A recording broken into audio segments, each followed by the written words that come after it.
Est-ce que tu reçois un dividende quand tu investis sur des ETF? Tu peux en avoir. Il y a des ETF qui peuvent te reverser des dividendes. C'est ce qu'on appelle un ETF distribuant. Mais c'est absolument pas le plus optimisé. Vaut mieux investir sur un ETF qui réinvestit lui-même les dividendes. Et c'est ce qu'on appelle un ETF capitalisant ou alors un ETF accumulatif. Si dans le nom de l'ETF c'est marqué ACC, ça veut dire qu'il est accumulatif et donc il réinvestit les dividendes. Si c'est marqué DIST, ça veut dire qu'il est distribuant et qu'il te distribue des dividendes. Mais on va prendre l'exemple du compte titre. Il faut savoir que sur le compte titre, à chaque fois que tu reçois un dividende, tu es taxé. Donc si tu reçois 10 euros de dividende, en fait tu pourras en réinvestir que 7 euros puisque tu dois payer 30% sur ce dividende.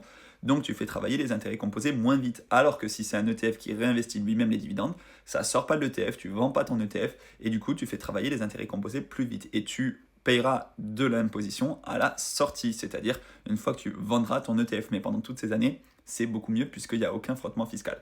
Sur le PEA, ce n'est pas le cas, donc tu peux investir sur des ETF distribuants si tu veux sur PEA, mais là c'est pareil, je ne le recommande pas parce que déjà juste en termes de gestion, c'est beaucoup plus passif d'investir sur des ETF qui ne distribuent pas de dividendes, donc qu'on appelle accumulatifs ou alors capitalisants.